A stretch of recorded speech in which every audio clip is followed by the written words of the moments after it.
Hello दोस्तों, स्वागत है आप लोगों का मैथ्स प्लेटफॉर्म पर। मैं अजय कुमार आप लोगों का बहुत बहुत स्वागत करता हूं हमारे इस यूट्यूब चैनल पर। तो दोस्तों, हम डिस्कस कर रहे हैं RRB NTPC and group D का जो हमारा स्पेशल बैच चल रहा है। दोस्तों, उस वीडियो में हम लोगों ने इस बैच में एलसीएम एचसीएफ का पार्ट 3 कंप्लीट कर लिया है और ये आज इसका पार्ट 4 है। तो उम्मीद करता हूँ कि पार्ट 3 एलसीएम और एचसीएफ का अच्छे समझ में आया होगा, और अगर नहीं समझ में आया है तो आप लोग वापस प्लेलिस्ट में जाइए। RRB NTPC and group D का स्पेशल बैच बना हुआ है, वहां से वापस वीडियो को देख के अपनी बात क्लियर कर सकते हैं। ठीक है, और आज की वीडियो दोस्तों एंड तक जरूर देखिएगा, जिससे कि बातें पूरी क्लियर हो सकें। ठीक है, वीडियो कैसा लगे आप लोग कमेंट करके हमें ज़रूर बताएं, लाइक करें और वीडियो को ज़्यादा से ज़्यादा ज़रूर शेयर करें। ठीक है, और एक बार मैं फिर से बोलना चाहूँगा कि जो साथी हमारे चैनल पर नए आए हैं, सबसे पहले उनका मोस्ट वेलकम, और वो हमारे चैनल को सब्सक्राइब कर लें इसी तरह के वीडियो प्रॉपर देखने के लिए। ठीक है, कंटिन्यू बना के वो पढ़ें अच्छे से। ठीक है, और बेल आइकन को जरूर प्रेस कर लीजिएगा ताकि नोटिफिकेशन आप लोगों को अच्छे से मिल सके और आप हमारे वीडियो को वॉच कर सकें, अपनी बात पूरी की पूरी क्लियर कर सकें। तो चलिए शुरू करते हैं आज का अपना ये वीडियो। और आज का पहला क्वेश्चन हमारे सामने है, इंपॉर्टेंट क्वेश्चन है, बात को समझना। आइए देखते हैं। प्रश्न कह रहा है, वह न्यूनतम पूर्ण वर्ग संख्या क्या होगी जो 10, 12 तथा 15 से पूर्णतः विभक्त हो। यह प्रश्न हमें सॉल्व करना है। अब आइए इसको सॉल्व करते हैं। क्या कह रहा है, से पूर्णतः क्या हो, विभक्त हो। अब इस प्रश्न में हमें कंफ्यूजन नहीं होना चाहिए कि यहाँ से अब इस प्रश्न में हमें करना क्या है। तरीका मैंने बता दिया है, ये यहाँ से आप लोगों को समझना है। से विभक्त हो, इससे पूर्णतः विभक्त हो, लेकिन एक वर्ड और लगा हुआ है, पूर्ण वर्ग होनी चाहिए। यानी वो जो संख्या विभक्त होगी वो क्या होगी, पूर्ण वर्ग होनी चाहिए। ठीक है, तो सबसे पहले बात को यहाँ से क्लियर करेंगे। से पूर्णतः विभक्त हो का मतलब यह है कि दिए गए नंबरों का एलसीएम फाइंड आउट करना पड़ेगा। तो सबसे पहले इनका हम एलसीएम फाइंड आउट करते हैं। 10, 12, 15 क्या होगा, आप डायरेक्ट भी ज्ञात कर सकते हैं, लेकिन मैं इसको सही तरीके से बता रहा हूँ। आप इस प्रकार से भी निकाल सकते हैं। ठीक है, 2 से वैल्यू कैंसिल आउट होगी, 2 3 6 हो जाएगा, ये 15। ठीक है, फिर 3 से वैल्यू कैंसिल होगी, 5 1 5, फिर एक बार और कैंसिल आउट कर दीजिए, 5 से 1 1, और ये हो जाएगा आपके पास क्या बना, ये 2 दूना 4 3 12 पंचे क्या हो गया, 60। अब एक बात बताओ, क्या यह 60 जो है ये पूर्ण वर्ग संख्या है क्या, किसी संख्या का पूर्ण वर्ग है क्या, नहीं है। तो प्रश्न हमारा ये नहीं होगा। क्वेश्चन क्या कह रहा है कि वह न्यूनतम पूर्ण वर्ग संख्या होनी चाहिए, क्या होगी, तो ये तो किसी का पूर्ण वर्ग है ही नहीं। तो पूर्ण वर्ग बनाएंगे दोस्तों, देखो आपके पास ये 2 है ना, आप 2 ऐसे आप इसको 2 बार लिखेंगे। 3 एक बार है, 3 को हम वर्ग बनाएंगे, और वर्ग तभी बनेगा दोस्तों जब हम इसका यहाँ से यहाँ पे 3 ऐड करेंगे। जैसे ये अंडर रूट में 4 लिखा हुआ है, तो अंडर रूट में 4 लिखने का मतलब ये है कि 2 गुणे 2, 2 बार 2 लिखो था तो क्या होता है, 1 बाहर आ जाता है। ठीक है, तो इसी प्रकार से हम इसको भी बनाएंगे। अब यहाँ पे 3 त्रिक ये अब 9 हो जाएगा, ये पूर्ण वर्ग हो गया। अब 5 एक बार है, 5 एक बार और कर देंगे तो क्या हो जाएगा, 5 5 25, यानी ये क्या हो जाएगा, एक वर्ग बन जाएगा इसके साथ। अब क्या होगा, अब इन सभी नंबरों का हम गुणा करेंगे आपस में, जो संख्या आएगी वह ही हमारी न्यूनतम पूर्ण वर्ग संख्या होगी। ठीक है, तो चलिए 2 दूना 4 तिहाई, 12 पंचे 60, 60 तिया कितना हो जाएगा, 180, 180 पंचे कितना हो जाएगा, 900। तो क्या है, 900 वही न्यूनतम पूर्ण वर्ग संख्या होगी जो 10, 12 तथा 15 से पूर्णतः विभक्त होगी। ये 900 किसका पूर्ण वर्ग संख्या है, 30 का होता है। ठीक है, 30 का होता है, 30 30 हम में 900 हो जाएगा। तो 9 से ही वह हमारी न्यूनतम पूर्ण वर्ग संख्या होगी जो इन सभी से विभक्त हो जाएगी, पूर्णतः विभाजित हो जाएगी। तो उम्मीद करता हूँ बात मेरी आप लोगों को समझ में आ गई होगी। जब भी आपसे इस प्रकार का प्रश्न पूछे, अगर प्रश्न में कहता है कि वह न्यूनतम पूर्ण वर्ग संख्या क्या होगी, तो सबसे पहले आप तो ऐसे निकाल लेंगे। फिर यहाँ पे जैसे अगर आपके पास एक बार, ये सिर्फ एक बार 2 होता तो क्या करते, आप एक बार 2 से और गुणा करते। 3 एक बार है, इसको 2 बार करेंगे। क्यों करेंगे, क्योंकि ये पूर्ण वर्ग संख्या हमसे पूछ रहा है। 5 है, 5 को एक बार से और गुणा किए तो क्या हो गया, अब इन सभी नंबरों का हम गुणा किए तो हमारे पास आया आंसर 900, और ये हमारा आंसर होगा। ठीक है, तो स्क्रीनशॉट ले लीजिए। उम्मीद करता हूँ मेरी बात आप लोगों को अच्छे समझ में आ गई होगी। ठीक है, चलिए स्क्रीनशॉट ले लीजिए, फिर बढ़ते हैं आगे।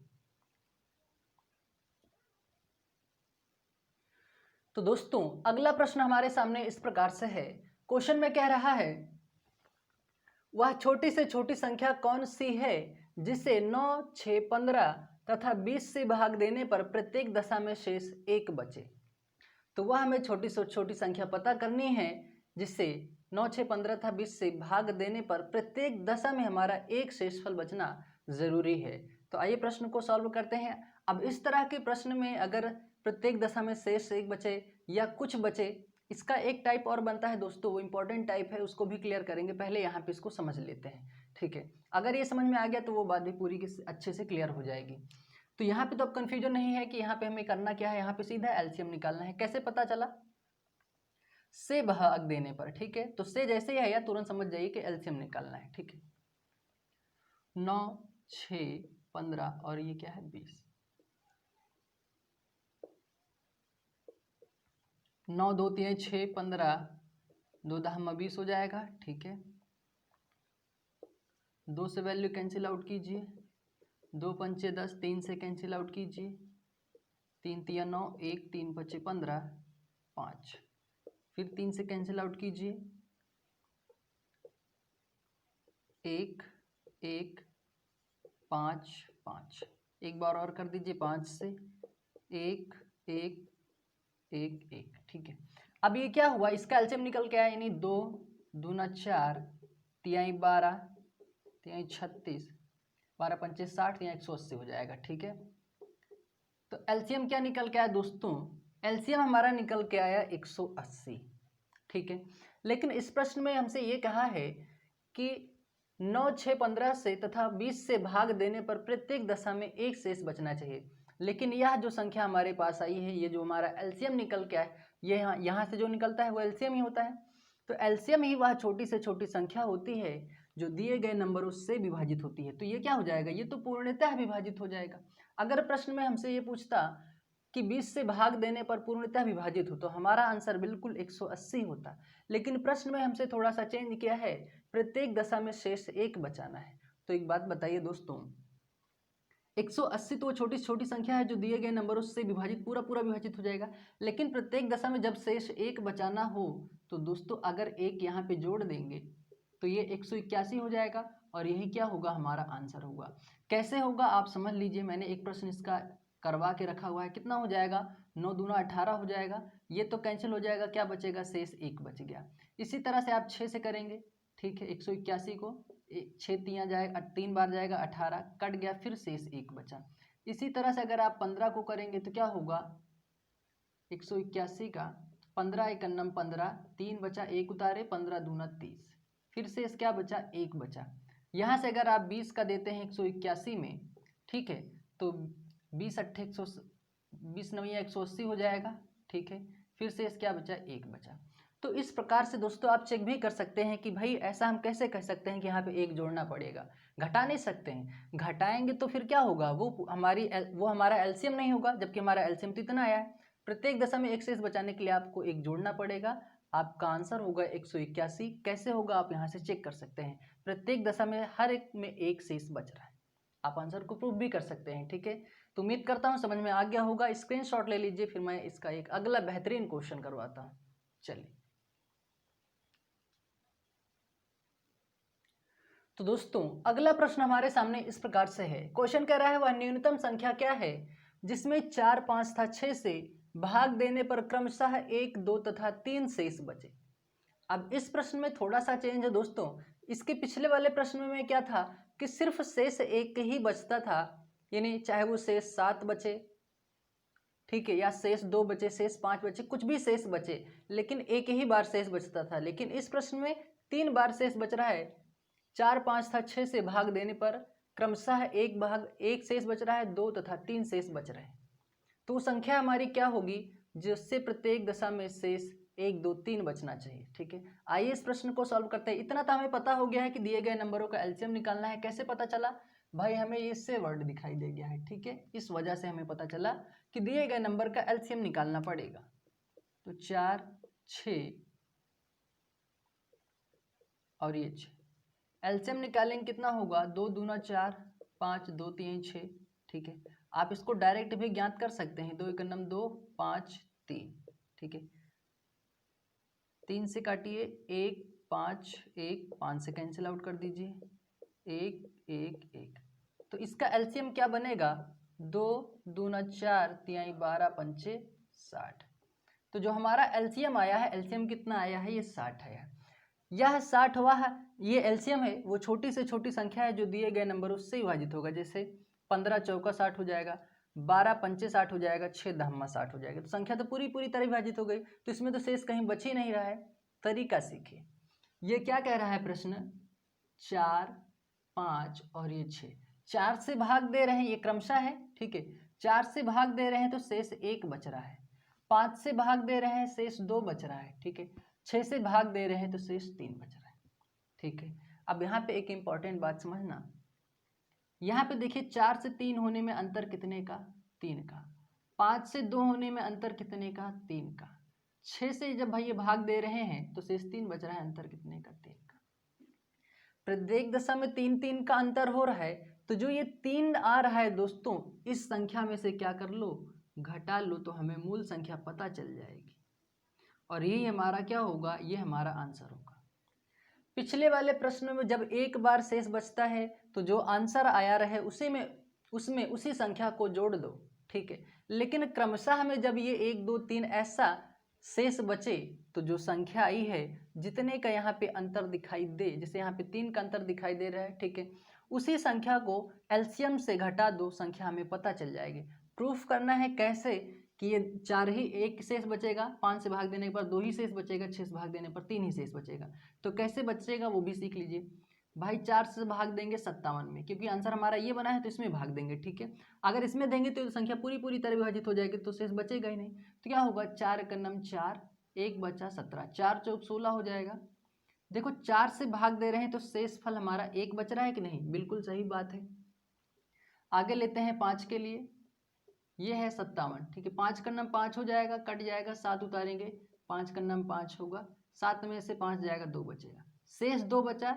ये भी बात बिल्कुल ठीक है, उसने ही बोला है ना, 4 से भाग देंगे तो शेष 1 बचेगा, 5 से भाग देंगे शेष 2 बचेगा, 6 से भाग देंगे शेष 3 बचेगा, ठीक है। इसका मतलब ये हमारा जो 57 है बिल्कुल राइट आंसर है, ठीक है।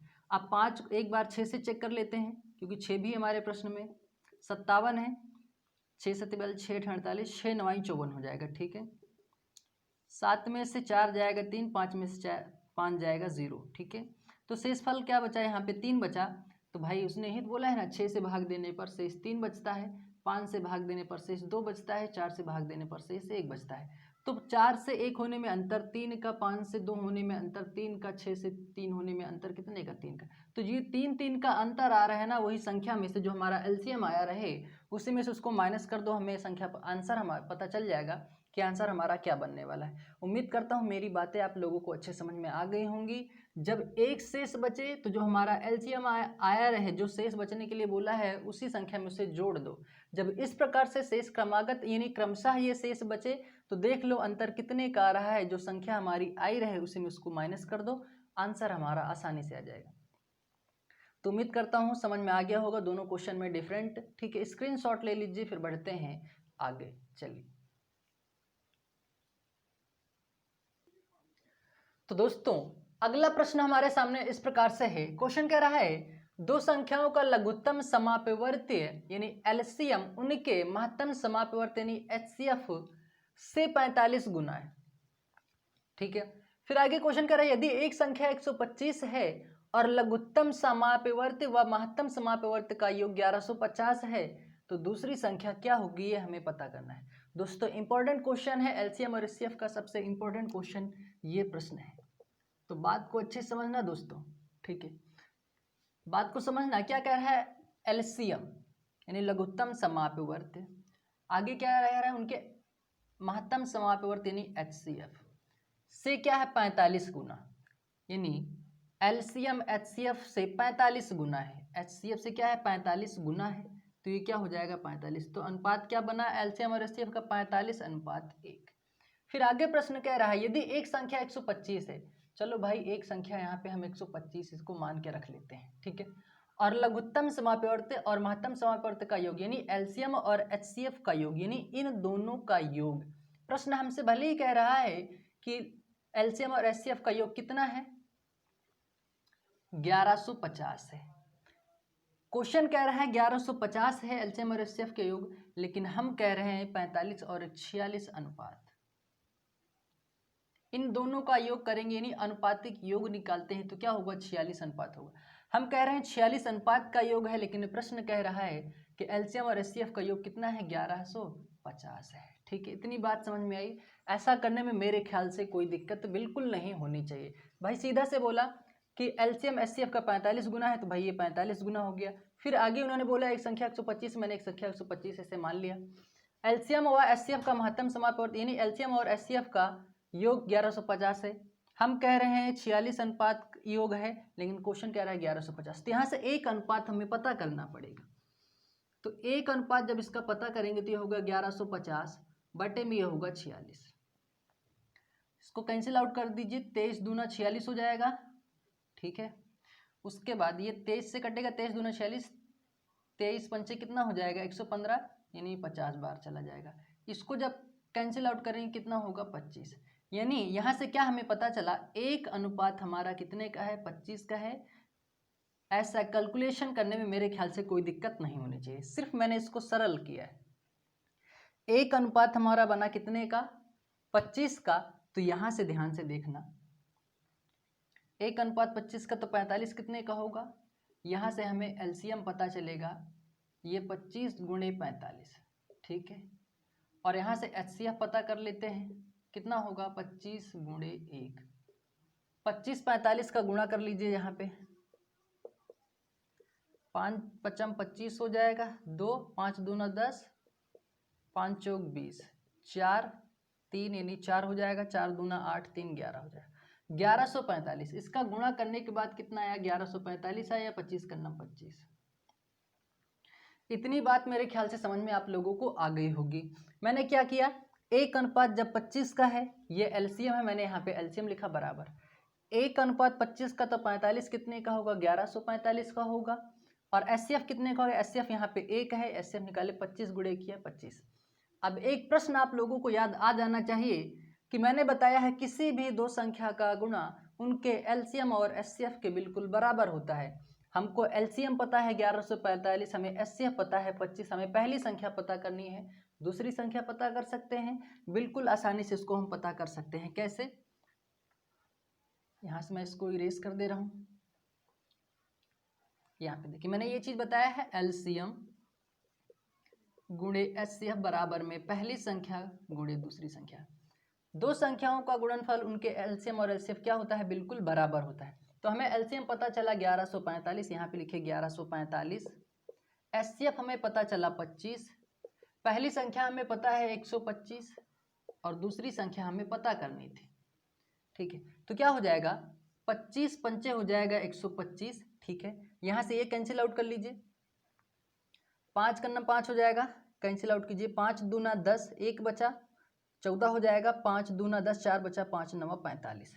ठीक है, तो क्या हुआ, 229 हमारा आंसर होगा। दूसरी संख्या हमें क्या मिली, 229 मिली, और यही हमारा क्या होगा, आंसर होगा। तो उम्मीद करता हूँ मेरी बात आप लोगों को अच्छे समझ में आ गई होगी। ठीक है, यहाँ पे दिख रहा होगा आसानी से। ठीक है, एक बार फिर से समझ लीजिए, एलसीएम उनके एचसीएफ का 45 गुना है, एलसीएम जो है एचसीएफ का 45 गुना है। जब ये 1 होगा तब ये 45 होगा। उन्होंने बोला एक संख्या 125 से मैंने 125 मान लिया। क्वेश्चन बोला एलसीएम और एचसीएफ का योग 1150 है, हम कह रहे हैं 46 अनुपात है योग, क्वेश्चन कह रहा है 1150। इसको कैलकुलेट किए, एक अनुपात हमारा है 25 का, तो एलसीएम पता कर लिए, एक अनुपात जब 25 का तो 45 कितने का होगा, 25 45 गुणा किया 1145 आया। एचसीएफ पता कर लीजिए, 25 का नम 25 हो गया। एलसीएम और एचसीएफ पता हो गया, पहली संख्या पता है, दूसरी संख्या आसानी से पता कर सकते हैं क्योंकि इसका मैंने एक प्रश्न करवा के रखा हुआ है। ठीक है, तो यहाँ से देखो एलसीएम एचसीएफ बराबर फर्स्ट इंटू सेकेंड, तो किसी भी दो संख्याओं गुणा उनके एलसीएम और एचसीएफ के बिल्कुल क्या होता है, बराबर होता है। तो भाई हमें एलसीएम पता है, एचसीएफ पता है, पहली संख्या पता है, दूसरी संख्या हम पता कर ली। तो उम्मीद करता हूँ बात समझ में आ गई होगी। और हाँ, अगर चेक करना चाहते हैं तो आप 229 दूसरी संख्या है, पहली संख्या क्या है 125 है और दूसरी संख्या क्या है 229 है। बस इन्हीं दोनों संख्या का गुणा कर लीजिए, आप लोगों को क्या मिलेगा, ये 1150 मिलेगा। ठीक है, नहीं, इनका दोनों का गुणा कर लीजिए, जो आए हमारा वही आंसर हो जाएगा, ठीक है। लेकिन आंसर हमारा यहाँ पे क्या होगा, 229 होगा। उम्मीद करता हूँ बात समझ में आ गई होगी। 1 मिनट यहाँ पे मैं चेक कर लेता हूँ। 5 दूना 10, 5 चौक 20, ठीक है। 5 दूना 10 हुआ, 5 9 45, ठीक है। चल दोस्तों, यहाँ पे 25 और 45 का जब गुणा करेंगे तो 1125 आएगा, ठीक है। अब यहाँ पे थोड़ा सा करेक्शन कर लीजिएगा, 1125। अब क्या हो जाएगा, ये 5 पचम 25 हो जाएगा, तो क्या आएगा, 225 आएगा। अब देखो मैंने क्या बताया, 125 और 25 का जब आप गुणा करेंगे, 125 और 25 का जो आप गुणा करेंगे, ठीक है, तो क्या होगा, यहाँ पे जो आएगा ना वो इन दोनों संख्या के क्या आएगा, बिल्कुल बराबर आएगा, इक्वली आएगा। आप इसका चेक कर सकते हैं ऐसे, ठीक है। 125 और 25 का गुणा करके देख लीजिएगा, जो आएगा वही 125 और 225 का गुणा करने पे बिल्कुल बराबर होगा। आई मीन 125 और 25 का गुणा करेंगे, ठीक है, और यहाँ पे 25 और 225 का करेंगे, ठीक है। चलिए स्क्रीनशॉट ले लीजिए, फिर बढ़ते हैं आगे। तो दोस्तों अगला प्रश्न हमारे सामने इस प्रकार से है, बहुत इंपॉर्टेंट क्वेश्चन है, बात को समझना अच्छे से। प्रश्न आपसे क्या कह रहा है, प्रश्न आपसे कह रहा है दो संख्याओं का योगफल 45 है, उन संख्याओं का अंतर उनके योगफल का 1/9 गुना है, ठीक है। संख्याओं का लघुत्तम समापवर्त ज्ञात कीजिए, ठीक है। अब आइए इस प्रश्न को सॉल्व करते हैं। क्या कह रहा है, दो संख्याओं का योगफल, ठीक है। चलिए भाई, दो संख्या हम मान ले रहे हैं, दो संख्या a प्लस b है, उनका योगफल क्या है, 45 है, यानी योग कितना है, 145 है, और अंतर क्या है उनका। अब अंतर को, प्रश्न को ध्यान से पढ़ो। कह रहा है उन संख्याओं का अंतर जो है ना, उनके योगफल का, किनके, यानी इस 45 का 1/9 गुना है 45 का 1/9, 9 पचे 45, तो अंतर कितना आया, योग मिला हमें 45, अंतर मिला हमें 5। तो 45 और 5 ये तो क्या है, योग है, और ये क्या है, ये अंतर है, संख्या हमें नहीं पता चली, ठीक है। कह रहा है संख्याओं का लघुत्तम समापवर्त ज्ञात कीजिए, नहीं एलसीएम ज्ञात कीजिए। तो सबसे पहले हमें यहाँ से संख्या का पता होना बहुत जरूरी है, और संख्या पता होगा तभी एलसीएम निकालेंगे, बिना किसी संख्या के तो हम एलसीएम निकाल नहीं सकते हैं। तो सबसे पहले संख्या का पता होना बहुत जरूरी है। तो सबसे पहले आप संख्या निकालेंगे, तो सबसे पहले मान लो पहले हमें बड़ी संख्या निकालना है। ध्यान से समझना दोस्तों, इंपॉर्टेंट क्वेश्चन है। फर्स्ट प्लस लास्ट अपॉन में 2, ठीक है। क्या हो जाएगा, 40 में 5 जोड़ेंगे, 45 में 5 जोड़ेंगे बटे में 2, तो क्या होगा, 45 में 5 जोड़ेंगे 50 होगा, 50/2। जब कैंसिल आउट करेंगे तो एक संख्या हमें मिल गई 45, बड़ी संख्या, ठीक है। यहाँ से हमें बड़ी संख्या मालूम हुई, और यहाँ से देखते हैं छोटी संख्या। पहले छोटी संख्या हम पता कर लेते हैं, ठीक है। यहाँ से बड़ी संख्या पता कर लिए, एक बार इसको घटा दीजिए, बड़ी संख्या में से छोटी संख्या को माइनस करते हैं, ठीक है। तो आप 45 में से 5 एक बार जोड़ेंगे यहाँ पे, एक बार यहाँ पे घटाएंगे, तो क्या होगा, 40/2। जब इसको कैंसिल आउट करेंगे हमें दूसरी संख्या पता चलेगी। तो संख्या हमें अब पता चल गई है। अब इन संख्याओं का हम लघुत्तम समापवर्त ज्ञात कर सकते हैं, यानी एलसीएम ज्ञात कर सकते हैं।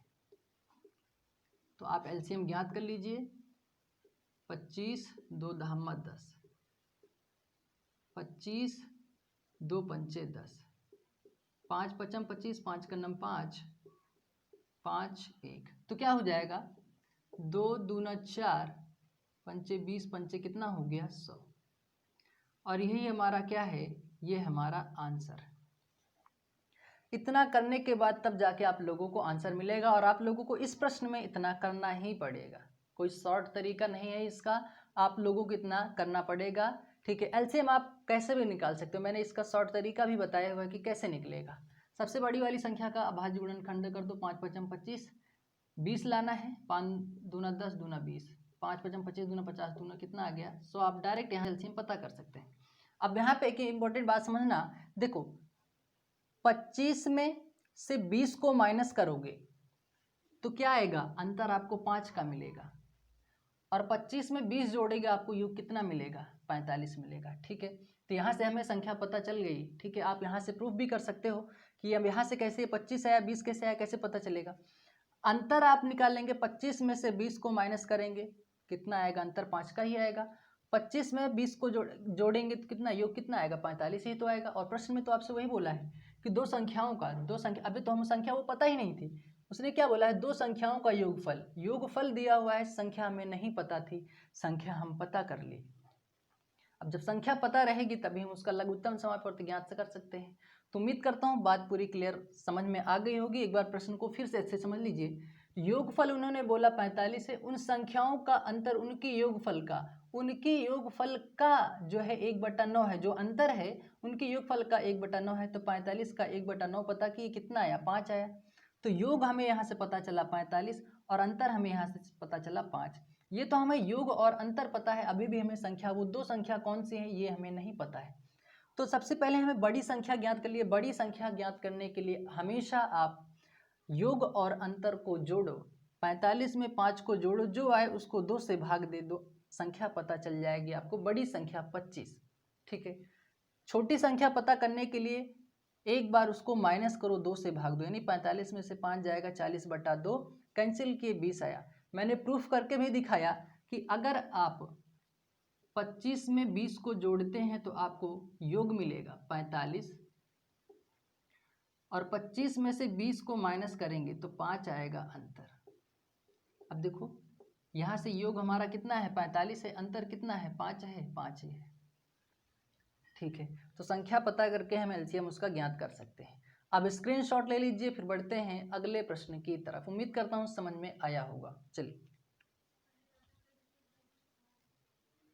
तो दोस्तों अगला प्रश्न हमारे सामने इस प्रकार से है, क्वेश्चन को समझिएगा। कह रहा है दो संख्याओं का लासापा तथा मासापा का गुणनफल 24 है तथा उन संख्याओं के बीच का अंतर 2 है, तो संख्याएं ज्ञात करें। इसका कहने का मतलब क्या है दोस्तों, एलसीएम और एचसीएफ का जो गुणा है वो कितना है, 24 है, और उन संख्याओं के बीच का जो अंतर है वो कितना है, 2 है।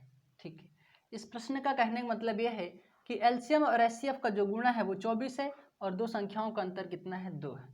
तो इस प्रश्न को कैसे सॉल्व करेंगे, अब देखो अगर ऑप्शन से आप चेक करते हैं, 8 में से 6 जाएगा, 2 अंतर बिल्कुल 2 का आ जाएगा। ठीक है, लेकिन 8 और 6 का गुणा करने के बाद, ये क्या है, संख्याएं ही हैं, गुणा करने के बाद 24 आना चाहिए। अगर 8 और 6 को घटाएंगे बिल्कुल 2 आएगा, लेकिन इनका दोनों का गुणा करेंगे 8 छंग 48 हो जाएगा। इसका मतलब हमारा ऑप्शन ए सही नहीं है। ठीक है, आगे बढ़ते हैं। 10 में से 8 जाएगा, अंतर 2 का आएगा, बिल्कुल सही बात है, लेकिन इनका गुणा करने के बाद कितना आना चाहिए, 24 आना चाहिए। तो 10 8 80 हो जाएगा, बिल्कुल ऑप्शन बी भी गलत है।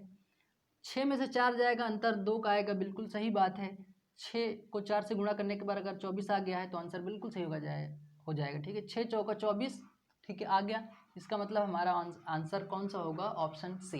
कैसे, देखिए मैं आपसे ये कह रहा हूँ, जैसे मैंने 8 और 6 को लिया, ठीक है, अगर आप इन दोनों का अंतर ले रहे हैं, अंतर इनका आप ले रहे हैं तो 2 आ रहा है, ये बात बिल्कुल यहाँ पे अप्लाई हो रही। लेकिन अगर आप इनका एलसीएम लेते हैं, ये क्या है, ये एलसीएम है, ये एचसीएफ है, यानी 8 और 6 का गुणा करने के बाद ये 48 आ जा रहा है। इसका मतलब ये ऑप्शन गलत हो जाएगा। यहाँ से देखिए अंतर यहाँ पे बिल्कुल 2 का आ रहा है। ठीक है, यानी 8 और 10 लेते हैं, तब ये हमारा क्या है, ये एलसीएम हो गया, ये एचसीएफ हो गया। 8 गुणे 10 करेंगे तो हमारा तो आना चाहिए 24, लेकिन ये 80 आ रहा है, तो हमारा ये भी गलत हो जाएगा।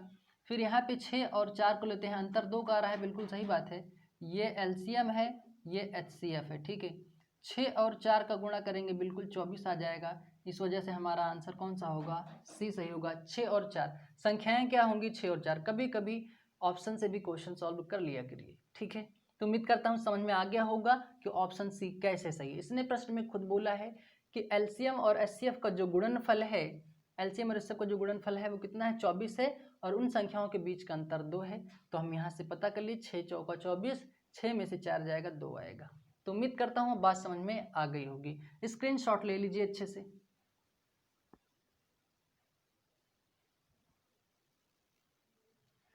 तो दोस्तों ये था आज का हमारा इम्पोर्टेंट वीडियो।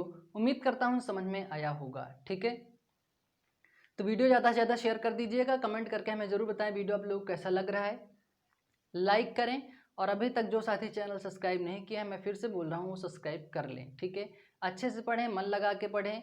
ठीक है, तो फिर मिलते हैं अगले वीडियो में, तब तक के लिए थैंक यू। जय हिंद।